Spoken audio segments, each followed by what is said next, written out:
It was Chicago in the 1970s, a time when suburban neighborhoods were thought to be safe, where families trusted their neighbors and doors were left unlocked.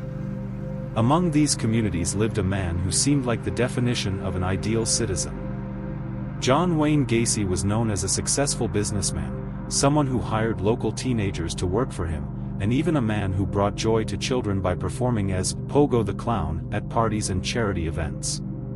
But beneath this mask of respectability lay one of the most disturbing serial killers in American history, a man whose crimes would shock the world and forever be remembered as the dark legacy of the so-called killer clown. John Wayne Gacy was born on March 17, 1942, in Chicago, Illinois.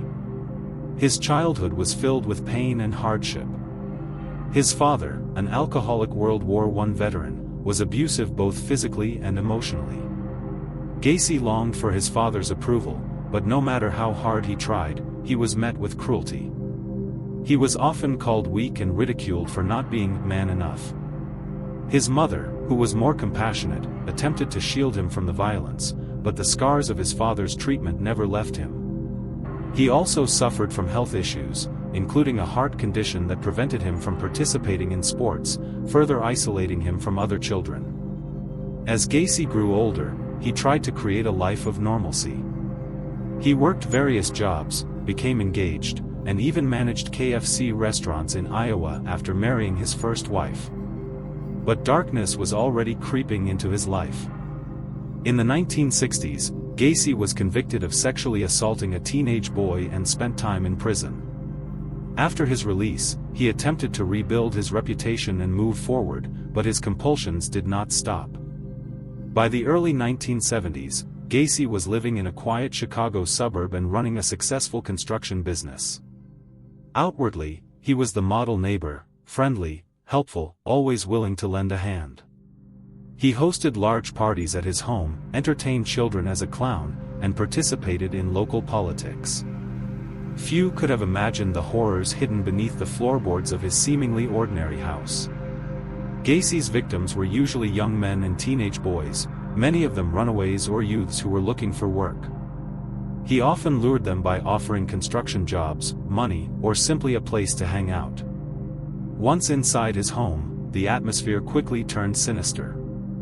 Gacy was known for using a trick he called the handcuff game. He would pretend to show his victims a magic trick, handcuffing their hands behind their backs, only for them to discover that there was no trick. There was no escape. What followed was torture, sexual assault, and murder. For years, Gacy operated without suspicion. Neighbors occasionally complained about a foul odor coming from his house, which Gacy explained away as plumbing problems. In reality, he was burying the bodies of his victims in the crawl space beneath his home. When the crawl space filled up, he began disposing of victims in nearby rivers.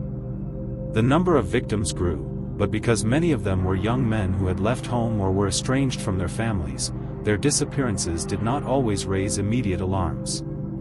Gacy targeted the vulnerable, those who would not be quickly missed, making it easier for him to evade detection. Everything began to unravel in December 1978, when 15-year-old Robert Pius disappeared after telling his mother he was going to talk to Gacy about a potential job. Robert never came home. His disappearance led investigators directly to Gacy. Police began surveillance and quickly realized something was not right. Witnesses came forward, connecting Gacy to missing boys. A search warrant allowed police to search his home, where they found items belonging to missing teenagers. Soon after, the full extent of Gacy's crimes came to light. When investigators entered the crawl space, they were met with a smell so overwhelming that they knew immediately something horrific lay beneath. As they dug, they began uncovering human remains. One body, then another, then another. In total, 29 young men and boys were found buried under his house. 4 more victims were discovered in nearby rivers, bringing the number of murders to 33.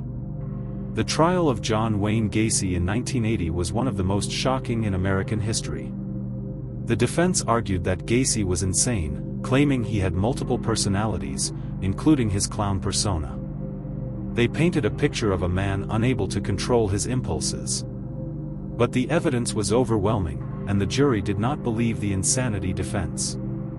After weeks of testimony, Gacy was convicted of 33 murders and sentenced to death. While on death row, Gacy spent 14 years maintaining that he was innocent of most of the crimes, despite the overwhelming evidence. He gave interviews, created disturbing paintings of clowns, and even sold his artwork, which became highly controversial. Some people viewed his paintings as grotesque reminders of his crimes, while others saw them as chilling insights into the mind of a killer. On May 10, 1994, John Wayne Gacy was executed by lethal injection. His final meal was fried chicken, a nod to his time running KFC restaurants. His last words were reported as defiant and cold, a refusal to show remorse for the countless lives he had destroyed. Even today, John Wayne Gacy's crimes haunt the American imagination. He is remembered not only for the sheer number of his victims but for the way he lived a double life, the friendly neighbor on the surface, and the monster lurking beneath. His case forced communities to confront an unsettling truth, that evil can hide behind the most ordinary of faces. The legacy of John Wayne Gacy also impacted law enforcement. His crimes highlighted the need for better communication between police departments, more careful attention to missing persons cases, and deeper understanding of how predators target vulnerable populations. His story has been retold in documentaries, books, and films, each time raising the same chilling reminder that killers like Gacy often blend into the world around them, unnoticed until it's too late. And so, decades later, the story of John Wayne Gacy remains a symbol of hidden darkness, of trust betrayed, and of lives stolen far too soon. The killer clown may be gone, but the scars of his actions live on in the memories of families, in the nightmares of communities, and in the history of crime itself. If you had lived in Gacy's neighborhood during those years, would you have noticed the signs, or would you, like so many others, have believed he was just a harmless neighbor in a clown's disguise?